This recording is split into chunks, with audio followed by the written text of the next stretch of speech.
الحمد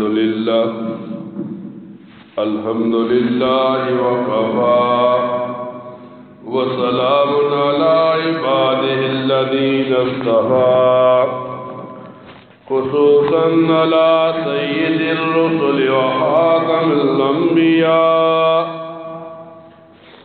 أما بعد فأعوذ بالله من الشيطان الرجيم بسم الله الرحمن الرحيم قال الله تبارك وتعالى في كلامه المجيد يا أيها الذين آمنوا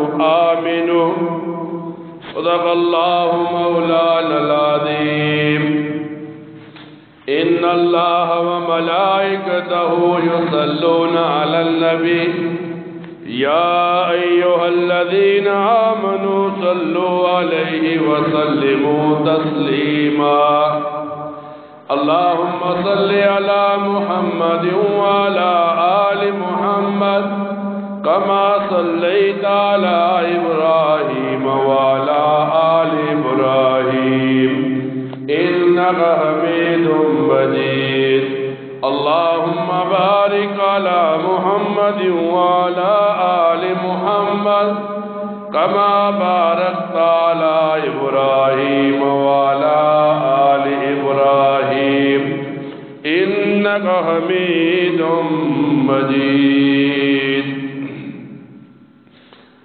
قرآن کریم کی ایک آیت مبارکہ کا ایک حصہ تلاوت کیا. اللہ رب العزت ایمان والوں کو مخاطب کر کے ارشاد فرماتے ہیں یا ایھا الذین آمنو اے ایمان والو ایمان لے آؤ. اب سوال یہ پیدا ہوتا ہے پہلے آل ایمان کہا پھر ایمان لانے کا حکم کیوں دیا؟ فرمایا آل ایمان کو ایمان لانے کا حکم یہ دیا کہ ہر انسان جب دنیا میں آتا ہے انسان کی دو ہی خواہشیں ضرور ہوتی ہیں. ایک انسان کے دل میں یہ ہوتا ہے میری دنیا کی زندگی پاکیزہ اور آرام دہ ہو جائے. دوسرا انسان کی خواہش یہ ہوتی ہے میری قبر اور آخرت کے تمام مقامات آسان ہو جائیں. اب فرمایا جب انسان کے مسلمان کے دل میں یہ باتیں آتی ہیں تو اس مسلمان کو بتایا جاتا ہے کہ اگر تو چاہتا ہے تیری زندگی پاکیزہ اور آرام والی ہو تو اعمال کرنے کی کوشش کر. آدمی جیسے جیسے اعمال کرتا ہے اپنی دنیا اور آخرت کو سنوارنے والا بن جاتا ہے. فرمایا ایک مسلمان کو بتایا جاتا ہے کہ ایک مسلمان جب نماز پڑھتا ہے نماز پڑھنے کے بدلے میں یہ خوشخبری سنائی جاتی ہے قد افلح المؤمنون الذین هم فی صلاتهم خاشعون کہ وہ مسلمان کامیاب ہو گئے جو اپنی نماز میں خشوع اختیار کرتے ہیں. خشوع کسے کہتے ہیں کہ ایک آدمی نماز کے لیے جب کانوں کو ہاتھ لگاتا ہے تو اپنے دل و دماغ میں یہ بات بٹھا دے میں نے دنیا کو پیچھے پھینک دیا اب میں اللہ تعالی کے سامنے کھڑا ہوں.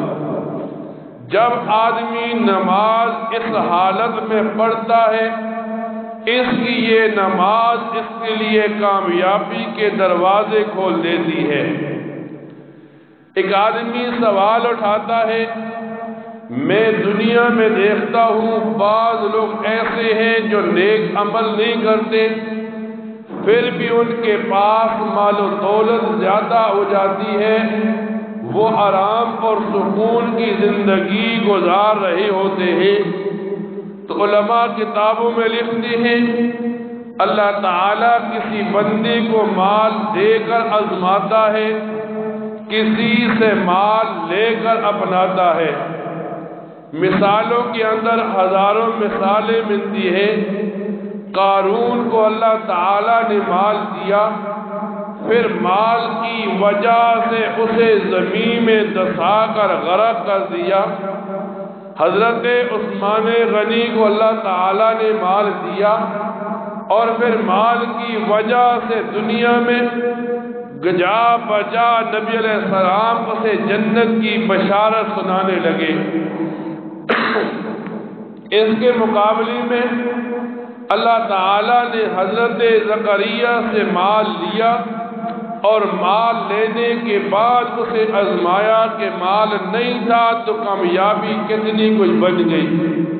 فرماتے ہیں ایک آدمی دنیا میں اللہ تعالیٰ کا ذکر کرتا ہے تو اسے بتایا جاتا ہے قرآن کریم میں الا بذکر اللہ وتطمئن القلوب، کہ جو آدمی اللہ تعالیٰ کا ذکر بار بار کرے، کبھی سبحان اللہ پڑھتا ہے، کبھی الحمدللہ پڑھتا ہے، کبھی اللہ اکبر پڑھتا ہے، کبھی لا الہ الا اللہ پڑھتا ہے، تسبیح پر پڑھتا ہے، ہاتھ کی انگلیوں پر پڑھتا ہے۔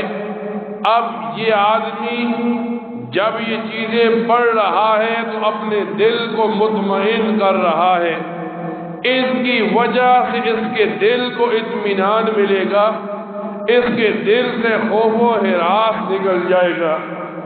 فرماتے ہیں آدمی جب دنیا میں آیا اور دنیا میں آنے کے بعد وہ نیک اعمال کرتا ہے، ایک آدمی نماز کے لیے کھڑا ہوا، اب وہ سجدہ کرتا ہے تو یہ اعتراف کرتا ہے میں اس ذات کو سجدہ کر رہا ہوں جس نے مجھے پیدا کیا، جو مجھے رزق دیتا ہے، جو میری زندگی کو سنوارنے والا ہے۔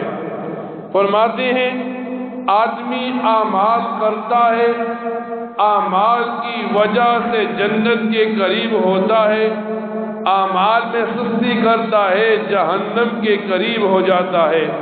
مثال کے طور پر فرمایا جب ایک آدمی نماز طریقے کے ساتھ پڑھتا ہے، وضو کرتے ہوئے سنتوں کو یاد رکھتا ہے، تو فرمایا اسے بتایا جاتا ہے قد افلح المؤمنون الذین هم فی صلاتهم خاشعون، کہ ایسا ایمان والا مومن کامیاب ہو گیا۔ لیکن یہی اعمال جب وہ طریقے کے مطابق نہیں کرتا تو اسے بتایا جاتا ہے فویل للمصلین الذین هم عن صلاتهم ساہون، کہ ایک آدمی ہلاکت والا ہو گیا نمازی جب وہ اپنی نماز سے غافل ہو گیا۔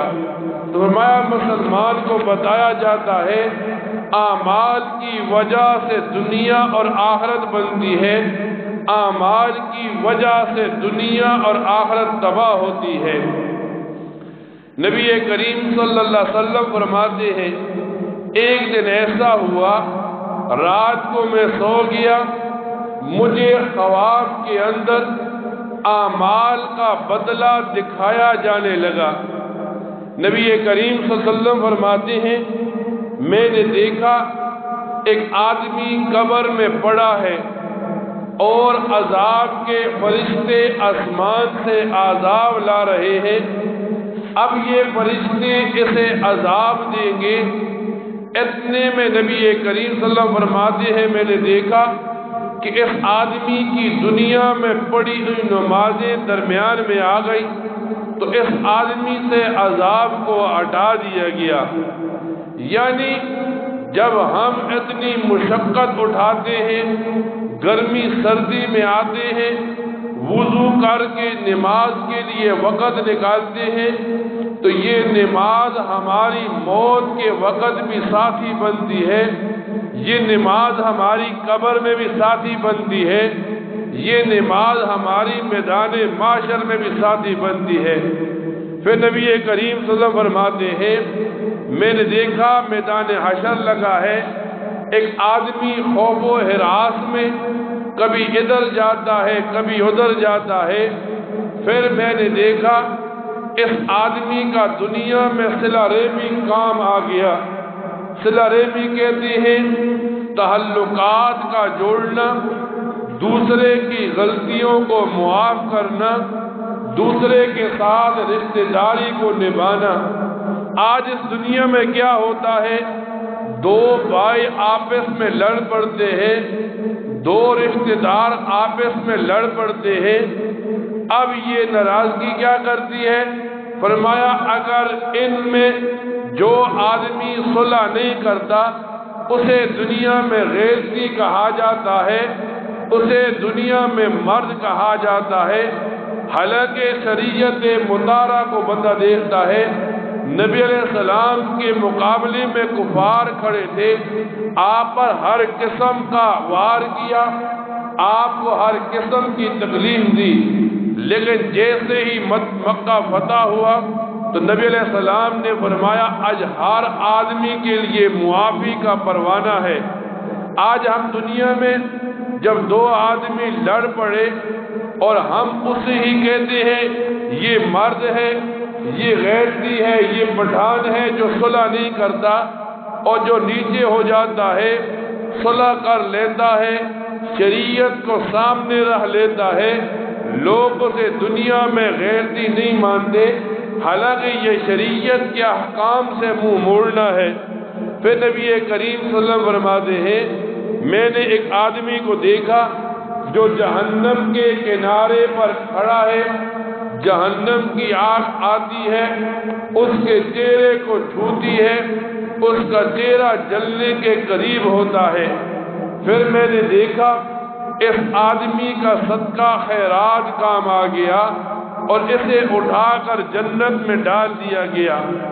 آج جب دنیا میں ایک آدمی اپنے مال سے صدقہ خیرات نکالتا ہے، کسی غریب کے حوالے کرتا ہے، کسی کی مشکلات کو حل کرتا ہے، تو گویا یہ آدمی یہ مال اپنے رب کو ادھار دے رہا ہے، اور جب یہ ادھار اپنے رب کو دے رہا ہے، جب یہ آدمی قبر میں پہنچے گا اس ادھار کا بدلہ اللہ تعالیٰ اچھے طریقے سے دے گا۔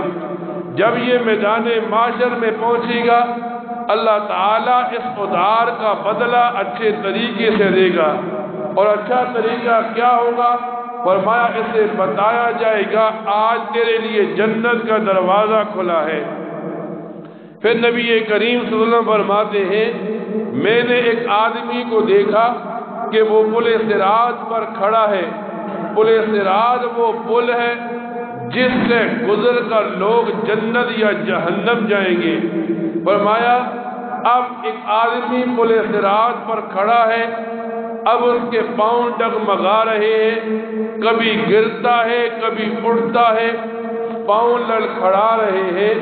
پھر نبی علیہ السلام فرماتے ہیں میں نے دیکھا اس نے میرے اوپر درود شریف دنیا میں پڑھا تھا، یہ درود شریف کام آ گیا، اسے اٹھا کر جنت میں ڈال دیا گیا۔ اب فرماتے ہیں ایک آدمی دنیا میں آیا، اپنے آپ کو مسلمان کہتا ہے، مسلمان ہونے کے ناطے اس کے لیے یہ ضروری ہے کہ وہ نبی علیہ السلام کے ساتھ محبت کو ظاہر کرے۔ اب محبت کیسے ظاہر ہوگی؟ فرمایا محبت یوں ظاہر ہوگی کہ بار بار نبی علیہ السلام کا تذکرہ کرے۔ اب تذکرہ کیسے کیا جائے؟ فرمایا وہ نبی علیہ السلام پر بار بار درود پڑھے۔ ایک آدمی مسجد میں آیا، اب وہ مسجد میں بیٹھ کر اللہم صلی علی محمد یہ درود ابراہیمی بار بار پڑھتا ہے، گویا یہ ایک تو نبی علیہ السلام کے ساتھ محبت کو ظاہر کر رہا ہے، دوسرا اپنی قبر کی اس کوٹڑی کو روشن کر رہا ہے، تیسرا اپنے اعمال کو جو نیکیاں ہیں کل قیامت کے دن بھاری کر رہا ہے۔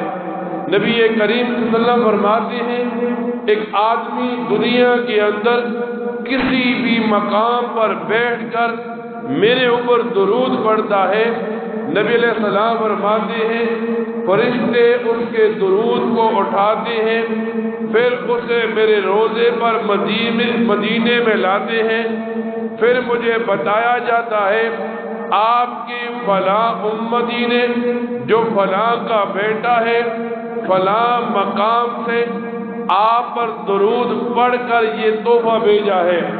نبی علیہ السلام فرماتے ہیں جب مجھے یہ بات بتائی جاتی ہے تو اس بندے کی شفاعت میرے اوپر واجب ہو جاتی ہے کہ میں اس بندے کی شفاعت کروں۔ اب ہم مسلمان ہیں، ہم ہزاروں نیک عمل کرتے ہیں، لیکن اس کے باوجود ہمارے ذہن میں یہ بات ہونی چاہیے سارے عمل ایک طرف، نبی کریم صلی اللہ علیہ وسلم کی شفاعت اور درخواست ایک طرف۔ جب ہم قبر میں جائیں گے اگر نبی علیہ السلام کی شفاعت ہوگی تو یہ قبر کی کوٹڑی جنت بن جائے گی۔ جب میدان معاشر میں رب کے سامنے ہوں گے نبی علیہ السلام کی شفاعت ہوگی تو جنت کا راستہ ہموار ہوگا۔ تو ایک مسلمان کو بتایا گیا جب مسلمان دنیا میں کوئی بھی نیک عمل کرتا ہے اس نیک عمل کا بدلہ اسے دنیا میں بھی ملتا ہے، اسے قبر میں بھی ملے گا، پھر اس کے لیے جنت یا جہنم کا راستہ بھی ہموار ہوگا۔